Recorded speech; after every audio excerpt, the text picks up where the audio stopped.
اس لیے اللہ تعالیٰ نے مسلمانوں پر علم دین سیکھنا فرض کیا۔ یہ عام بات ہے کہ ہر مسلمان علم دین سیکھے، پھر خاص حالت میں وہ علم اس پر فرض عین ہو جائے گا۔ مثلا آدمی مالدار ہو گیا تو مالداری کا کیا علم ہے یہ اس پر فرض ہو، نہیں تو اگر وہ علم نہیں سیکھے گا تو مال کے حقوق ادا نہیں کر، پھر یہ مال اس پر وبال ہوگا۔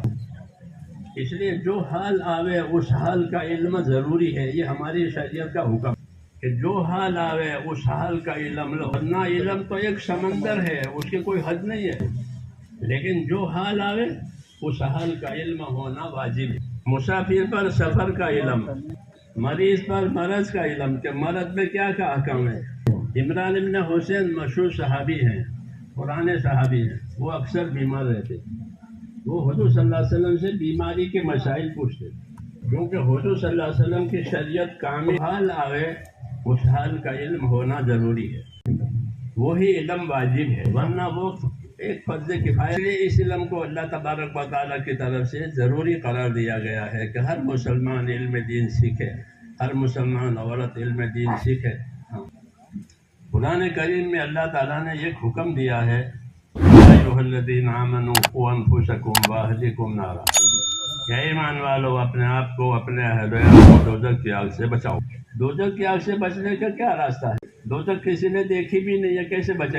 تو حضرت ہی فرماتے تھے کہ آیت کا مطلب یہ ہے کہ اپنے آپ کو، اپنے اہل عیال کو دین سکھاؤ، کہ جب یہ دین سیکھیں گے اور دین سیکھ کر کے حقوق ادا کریں گے تو دوزخ سے بچنے کا سامان ہو جائے گا۔ اس لیے دین سیکھنا اس لیے بھی ضروری ہے کہ دوزخ کی آگ سے بچنے کا یہی راستہ ہے۔ پھر ہمارے ساتھ اللہ کا ایک بڑا احسان ہے کہ ہم کو رسول صلی اللہ علیہ وسلم کی امت میں پیدا کیا، اور حضور صلی اللہ علیہ وسلم کو ہر لائن کا علم کامل دیا گیا، ایمانیات کا علم، عبادات کا علم، معاشرت کا، معاملات کا، اخلاق کا، ہر لائن کا علم حضور صلی اللہ علیہ وسلم کو کامل دیا گیا۔ اور جو علم آپ کو دیا گیا ہے وہ غیر منسوخ ہے، یہ منسوخ نہیں ہوگا، یہ محکم ہے، یہ باقی رہے گا۔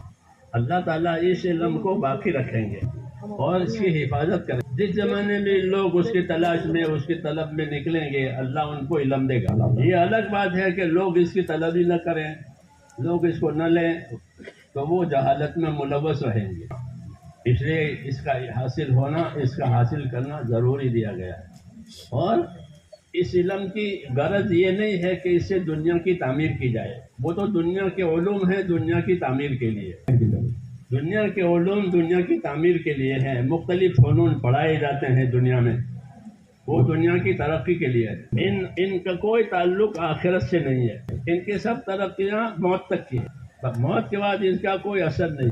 ہمارا علم دنیا کی ترقی کے لیے نہیں ہے بلکہ دنیا کی سلامتی کے لیے ہے، دنیا کی سلامتی کے لیے ہم کو علم دیا گیا۔ حضور صلی اللہ علیہ وسلم جب کسی کو دعوت دیتے تھے تو فرماتے تھے اسلم تسلم، اسلم تسلم، کہ تو ایمان قبول کر لے سلامت رہے گا۔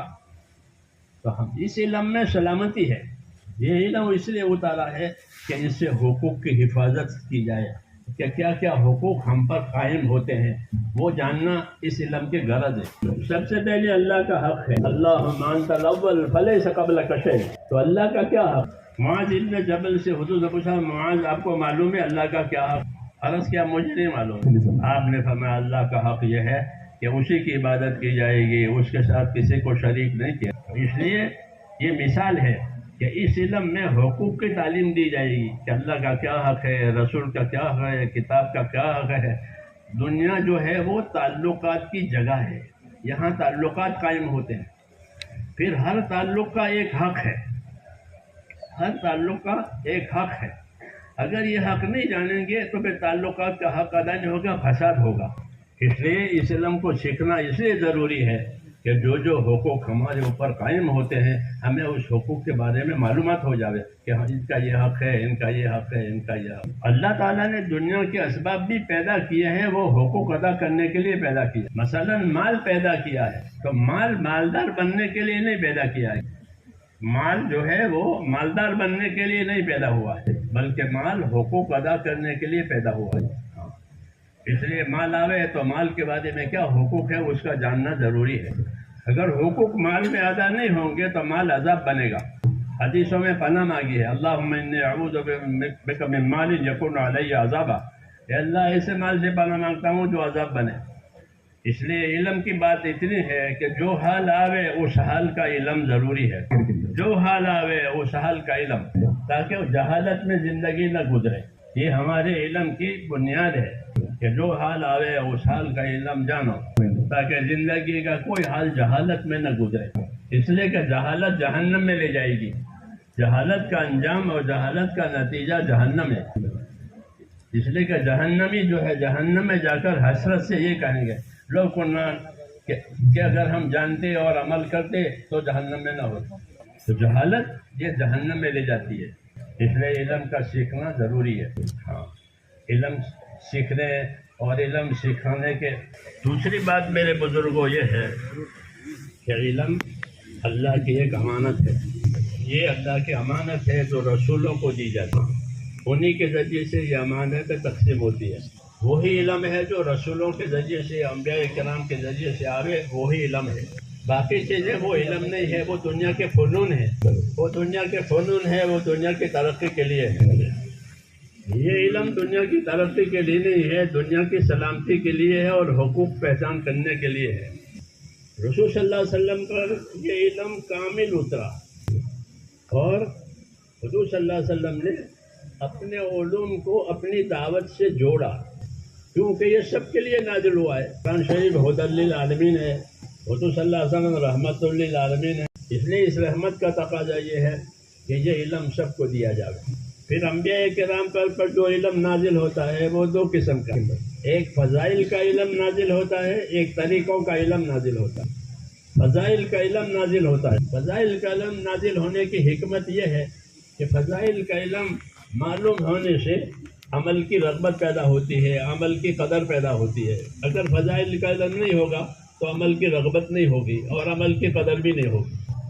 فضائل کے علم میں اللہ کے انعامات بتائے جاتے ہیں کہ اللہ تعالیٰ بندوں کا کیا انعام دینے والے ہیں، بندوں کو کیا اکرام کرنے والے ہیں۔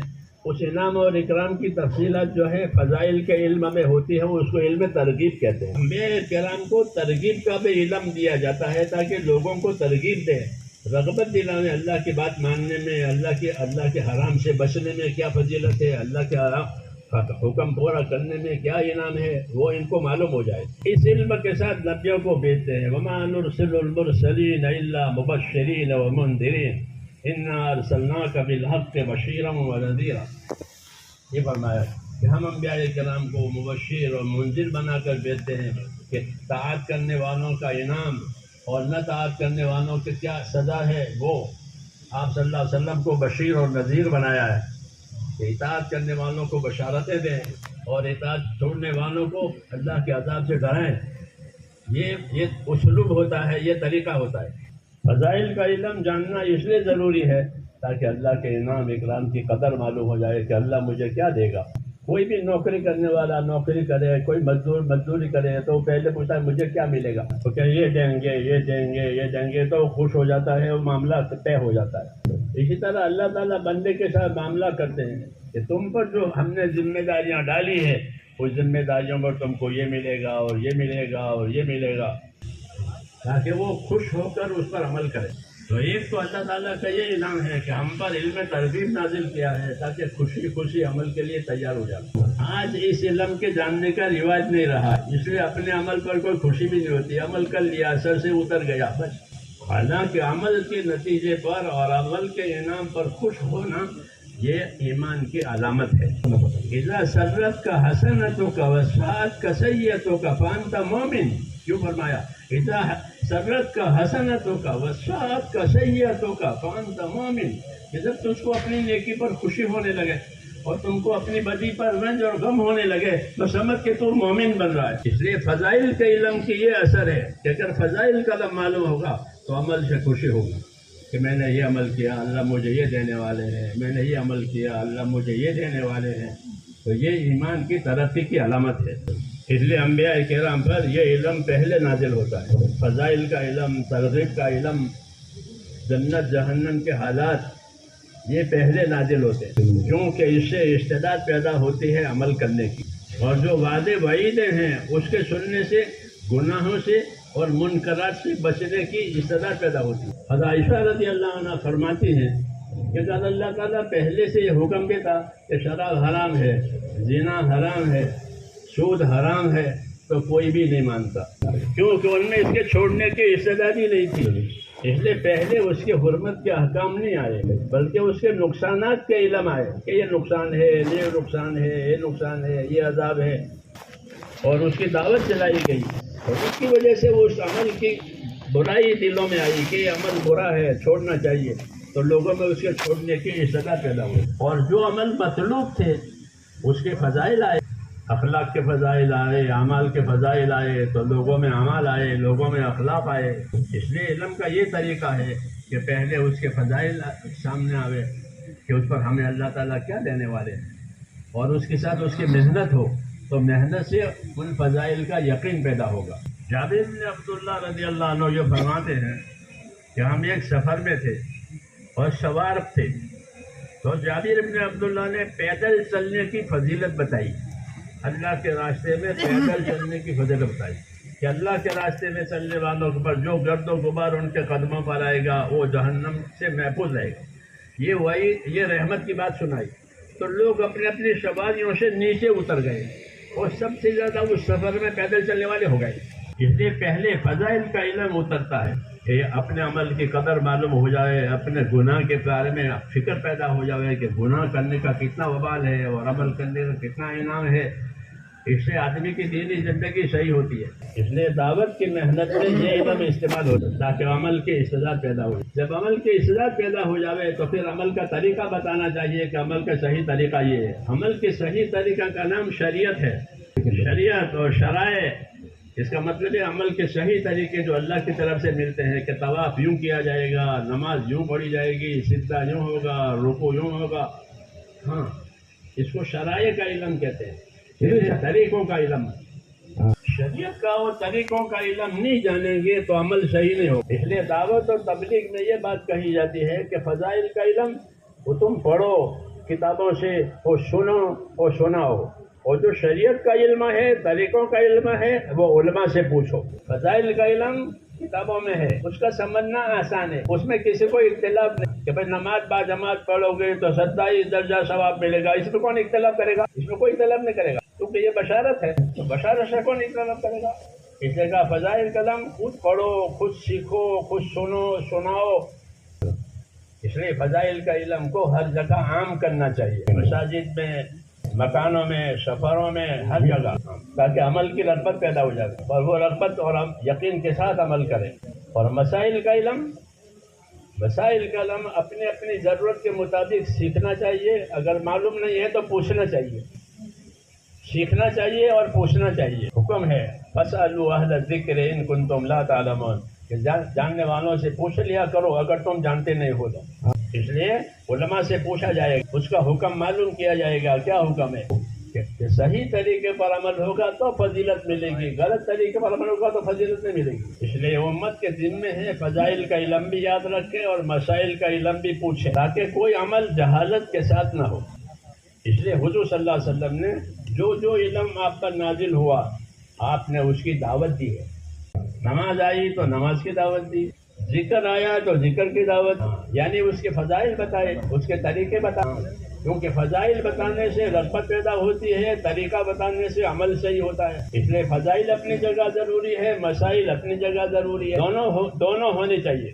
کہ فضائل سے یقین پیدا ہوتا ہے کہ مجھے خدا یہ دینے والا ہے، اور مسائل پر عمل کرنے سے وہ عمل صحیح ہوتا ہے تو اللہ وہ دیں گے جو وعدہ کیا ہے، غلط پر نہیں دیں گے۔ مثال کے طور پر سجدہ، اللہ کو سجدہ بہت پسند ہے، بندہ سب زیادہ قریب اللہ سے سجدے کی حالت میں ہوتا ہے، ہر سجدے پر ایک ایک درجہ بلند ہوتا ہے، یہ سجدے کی فضیلت ہے۔ چاہے سجدہ تلاوت ہو تو سجدے کی فضیلت معلوم ہو گئی۔ سجدہ کرنے کا کیا طریقہ ہے، سجدہ کرنے کا کیا طریقہ، یہ میں مثال دیتا ہوں، آپ حضرات کو معلوم ہے مگر مجھے مثال ہے۔ سجدہ کرنے کا کیا طریقہ، فرمایا مجھے اللہ نے 7 اعضاء پر سجدہ کرنے کا حکم دیا ہے۔ حدیث شریف میں ہے کہ مجھ کو میرے پروردگار نے 7 اعضاء پر سجدہ کرنے کا حکم دیا ہے۔ یہ سجدہ کی شریعت آئی، یہ سجدے کا طریقہ آیا، وہ سجدے کی فضیلت آئی کہ درجہ بلند کریں گے، یہ سجدے کی شریعت آئی، سجدے کا طریقہ آیا، کہ مجھ کو میرے پروردگار نے 7 اعضاء پر سجدہ کرنے کا حکم دیا کہ 7 اعضاء پر سجدہ ہوگا تو وہ سجدہ صحیح ہوگا. 2 قدم، 2 گھٹنے، 2 ہاتھ اور چہرہ، یہ 7 ہو گئے نہیں ہو گئے؟ یہ 7 اعضاء پر سجدہ کرنے کا مجھے حکم دیا. سجدے کی شریعت آئی، وہ سجدے کی فضیلت، ان دونوں کا جاننا ضروری ہے. سجدے کی فضیلت جانیں گے تو اپنے سجدے کی قیمت سمجھے گا، سجدے کی شریعت جانے گا تو اپنے سجدے کا طریقہ صحیح ہوگا. یہ غرض ہے علم کی. رسول صلی اللہ علیہ وسلم پر یہ علوم نازل ہوئے ہیں، آپ نے ان علوم کے لوگوں کو دعوت دی. اور دعوت دینے کا کیا مطلب ہے؟ ایک تو دعوت کے معنی ارشاد کے ہیں کہ بھائی اس کو شائع کر دو، پھیلا دو، جیسے آج ہو رہا ہے کہ میں یہاں بولوں گا اور ساری دنیا میں پہنچ جائے گی. یہ رواجی بات ہے، یہ رواج ہے. مسلم بھی کرے گا، کافر بھی کرے گا، سب کریں گے. کیوں کہ ارشاد کے اسباب پیدا ہو گئے ہیں، تو ارشاد کے ذریعے سے ہر ایک کی چیز پھیل جائے گی. دعوت کی غرض صرف ارشاد نہیں ہوتی، اس کو سمجھنا ہے کہ دعوت کی کیا غرض ہے. کہ دعوت کی غرض یہ ہے کہ جو چیز لوگوں میں چلانی ہے پہلے اس کی طلب پیدا کراؤ. اگر وہ عمل ہے تو عمل کرنے پر کیا ملے گا، عمل چھوڑنے پر کیا ہوگا، اس کا یقین پیدا کراؤ. تو دعوت کی محنت سے عملوں والا یقین پیدا ہوتا ہے کہ ایک نماز چھوڑ دی ہے تو اتنا عذاب ہے، کہ نماز چھوڑنے پر ایک حقبہ ہزاروں سال کا ہوتا ہے. یہ وعید ہے. تو جب ایمان والا سنے گا تو ڈر جائے گا، اور ڈر کر کے وہ اپنی نمازوں کو نہیں چھوڑے گا. ہاں، اس لیے رغبت اور رہبت کے ساتھ دین کو زندگیوں میں لانا یہ غرض ہے دعوت کی، کہ رغبت بھی دلاؤ، خوف بھی دلاؤ. یہ دعوت ہے تاکہ اس کام کی طلب پیدا ہو جائے. انبیاء کرام تو اگر خالی پھیلانا ہوتا تو کوئی مشکل نہیں پہ ہوتی. ایک ریڈیو اسٹیشن مکے میں ہو جاتا، ساری دنیا میں بات پہنچ جاتی. ہو سکتا ہے نہیں ہوتا؟ ایک ریڈیو اسٹیشن سے پوری دنیا میں بات پہنچ جائے گی. ہاں، لیکن ارشاد مقصود نہیں ہے، بلکہ اندر طلب پیدا ہو جائے، ذمہ داری کا احساس پیدا ہو، پھر اس عمل کا طریقہ لے، اس عمل کو سیکھے. اس لیے انبیاء کرام پر مشکلات آئی کہ وہ یہ طریقہ رائج کرنا چاہتے تھے کہ لوگ رغبت والے بنے، لوگ رہبت والے بنے، خوف والے بنے، اللہ کو سامنے اور اخلاص کو سامنے رکھ کر کام کرنے والے بنے. اپنے دین کی طلب ان کے اندر پیدا ہو جائے، ان کے چھوڑنے کی ہمت نہ ہو، دین چھوڑنے کی ہمت. ابو بکر فرماتے ہیں اینقص الدین وانا حی، کہ میں یہ دین میں نقصان آوے اور میں زندہ رہوں، میری زندگی سے کیا فائدہ ہے. یہ مزاج بنایا، دین کا کوئی نقصان برداشت نہیں ہوگا. اسی کا نام دعوت ہے کہ دعوت کے ذریعے سے امت میں طلب پیدا ہو جائے، خوف پیدا ہو جائے، تاکہ ذمہ داریاں پوری کریں، ہر آدمی امانت داری سے کام کرے، آخرت سامنے رہے. یہ مقصد ہے. اس لیے میرے دوستوں رواجی طریقے اختیار نہیں کیے گئے، بلکہ جان اور مال سے محنت کی. علم بھی دیا لوگوں کو، علم اخلاق کے ساتھ دیا، علم ترغیب کے ساتھ دین کی ترغیب بھی دی، دین کی ترغیب بھی دی، اور دین کو اخلاق سے پیش کیا. اس لیے جو لوگ سمجھدار تھے انہوں نے بہت جلدی قبول کیا کہ یہ آدمی ایک بات کہہ رہا ہے، اس کی کوئی غرض، یہ ہمارے نفع کے لیے کہہ رہا ہے. ہمارے نہ ماننے سے مایوس نہیں ہوتا ہے، کیونکہ داعی مایوس نہیں. ابو جہل حضور سے کہتا تھا کہ ابھی تک آپ مجھ سے مایوس نہیں ہوئے ہیں، کیونکہ وہ سرکش تھا، تو اس لیے وہ کہتا تھا کہ ابھی تک آپ مجھ سے مایوس نہیں، کیونکہ حضور اس کو برابر دعوت دیتے تھے کہ ہمارا کام کوئی مانے نہ مانے وہ الگ بات. تو یہ میرے یہ دو ذمہ داری کی یہ باتیں ہیں جو میں نے آپ سے عرض کی کہ امت میں دین کی طلب آوے، یہ مطلوب ہے. صرف جان لینا کافی نہیں. دین کو بہت لوگ جانتے ہیں، غیر بھی جانتے ہیں. ہاں، جاننا کافی نہیں ہے، بلکہ اپنے آپ کو علم کا تابع کرنا ضروری ہے. ایمان اور علم یہ تو اطاعت کی تکمیل کے لیے ہے. کہ ایمان دیا ہے اللہ نے، علم دیا ہے کہ اب اللہ کی اطاعت کرو. جو سیکھا ہے دوسروں کو سکھاؤ، جو نہیں سیکھا ہے تو پوچھو. چنانچہ ایک زمانے میں لوگوں میں طلب آئی اس دعوت کے لیے. لوگ پوچھتے تھے، مدینہ منورہ میں آتے تھے وفود، اپنا دین پوچھتے تھے، رہتے تھے، صحبت سے سیکھتے تھے، اور پھر اپنے علاقوں میں جا کر کے پھیلاتے تھے. حضور صلی اللہ علیہ وسلم پر دین کامل اترا. وہ میں دعوت کے ذریعے سے حضور نے ان کی طلب پیدا کرائی.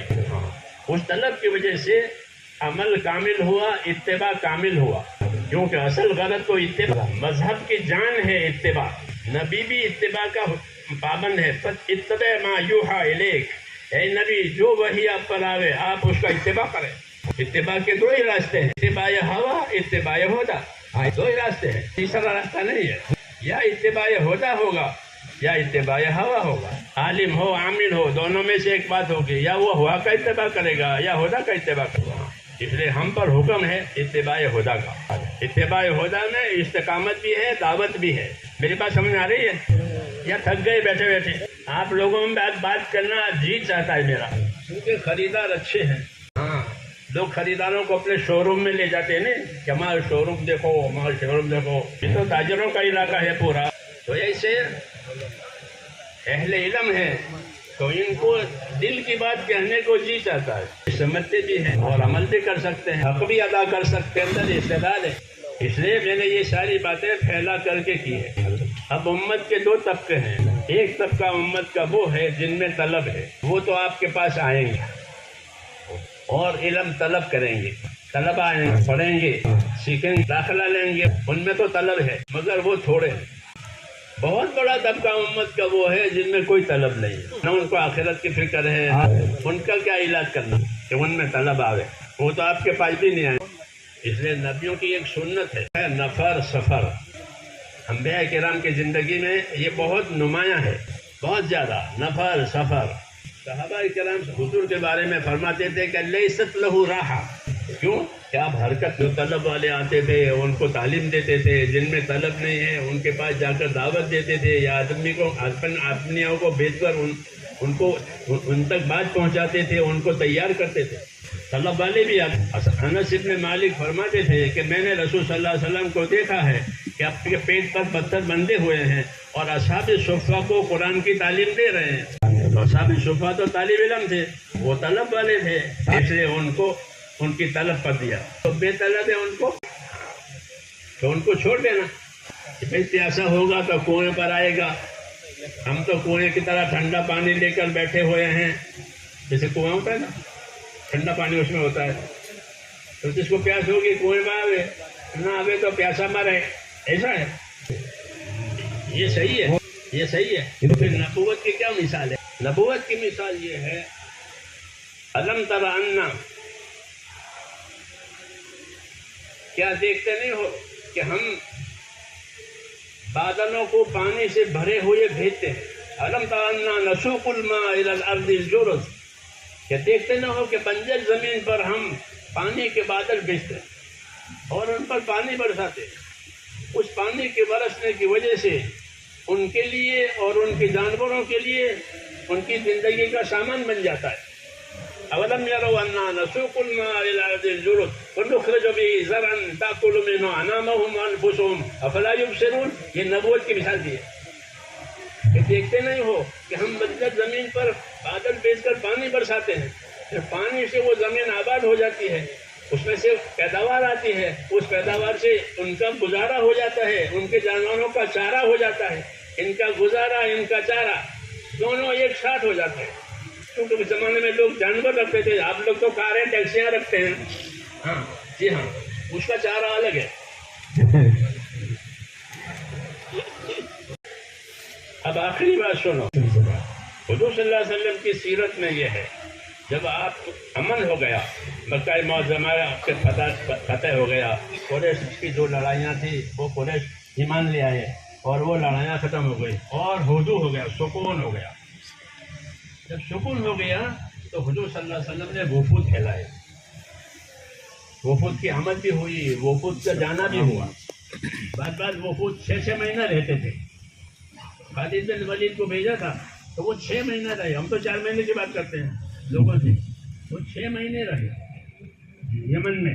ہاں، تعلیم تبلیغ کے لیے، لڑائی جنگ نہیں ہوئی، تعلیم تبلیغ ہوئی ہے، 6 مہینے رہے وہ۔ جب 6 مہینے ہوئے تو ان کو بلایا واپس اور حضرت علی کو بھیجا، پھر نبی گئے، پھر دادا نے ان کو پھر سمجھایا، تو وہ علاقہ ہمدان کا تھا، یمن کا، ہم نے بھی دیکھا ہے، وہ سارے کے سارے ایمان والے ہو گئے۔ یہ ہوتا تھا، جب ہدوء ہو گیا، سکون ہو گیا تو وفود پھیلائے گئے تاکہ وہ بنیادی تعلیم لوگوں کو دے، عقائد صحیح کرے، عمل صحیح کرے، آخرت کی طرف متوجہ کرے، اور مزید سمجھنے کے لیے مدینہ آئے۔ ان کو دعوت دی جاتی ہے کہ مدینہ آؤ، یہاں سیکھو، یہاں سمجھو، اور مدینہ والوں کو وصیت فرمائی تھی کہ میرے بعد لوگ آئیں گے تو تم ان کا خیال رکھنا، میری وصیت قبول کرو۔ اس لیے آج بھی اللہ تعالیٰ نے ایک ماحول پیدا کر دیا ہے، سکون ہو گیا ہے، سیکھنے والے سیکھنا بھی چاہتے ہیں، جی ہاں، اور قبول کرنے والے بات قبول بھی کرتے ہیں۔ تو ایسے وقت کو غنیمت سمجھ کر کے ہم ان کی طرف متوجہ ہو گئے، کیونکہ وہ متوجہ ہیں الحمدللہ امت کو اللہ نے متوجہ کیا ہے. جب امت متوجہ ہیں تو ہم ان کا استقبال کریں. اس لیے ہمارے بزرگوں کی یہ رائے ہے کہ ایسے زمانے میں جماعتیں بنا کر پھیلاؤ. اہل علم حضرات سے ہماری ایک درخواست ہوتی ہے. اہل علم کے دو درجے، ایک اہل علم کا وہ حضرات ہیں جو مرجع ہے، امت کے لیے مرجع ہیں. امت اپنے مسائل ان کی طرف پیش کرتی ہے، وہ مسائل کا حل بتاتے ہیں، وہ امت کا مرجع بنے ہوئے ہیں. ایک اہل علم کا وہ طبقہ ہے جو اہل خدمت کہلاتا ہے، یعنی مختلف خدمتوں میں مشغول ہے، مدرسے میں ہے، مساجد میں ہے، تصنیف تعلیف میں ہے، سلسلے اصلاحی رفاہی، یہ اہل خدمت کہلاتے ہیں. تو جو مرجع ہیں ان سے تائید چاہی جاتی ہے. مولانا اللہ صاحب رحمۃ اللہ علیہ کے زمانے میں مفتی کفایت اللہ صاحب تھے، حضرت مدی رحمۃ اللہ علیہ تھے، حضرت لاہوری تھے. یہ مرجع تھے امت کے، امت ان کے ساتھ رجوع کرتی. تو مولانا اللہ صاحب ان سے تائید چاہتے تھے کہ آپ حضرات تائید کریں کہ یہ کام صحیح ہے، یہ کام ہونا چاہیے. ان سے تائید چاہیے جاتی. کہ جب ان کی تائید ہو جائے گی تو لوگوں کے ذہن صاف ہو جائیں گے. اہل علم کی تائید سے راستہ کھل جاتا ہے. ان کا مقام ہے، وہ اپنے مقام سے بات کریں گے تو بات آسان ہو جائے گی. دوسرا طبقہ یہ خدمت والا طبقہ جو خدمتیں لے کر کے کام کر رہا ہے. اس طبقے سے ہم تعاون چاہتے ہیں، ان سے تائید چاہتے ہیں، ان سے تعاون چاہتے ہیں کہ ہمارے کام میں تعاون کریں. اللہ نے ایک عمل دیا ہے دعوت کا، اور ساری دنیا میں لوگ اس کو لے رہے ہیں اپنے اپنے استعداد کے مطابق اور عمل کر رہے ہیں، اور اس کا نفع ظاہر ہو رہا ہے پورے عالم میں. اس میں آپ کو معاون بننا ہے، اور اس معاونت کے لیے ہم آپ حضرات سے ایک جیسے عام لوگوں کو دین کے لیے یکسو کرنے کے لیے 4 ماہ چاہتے ہیں.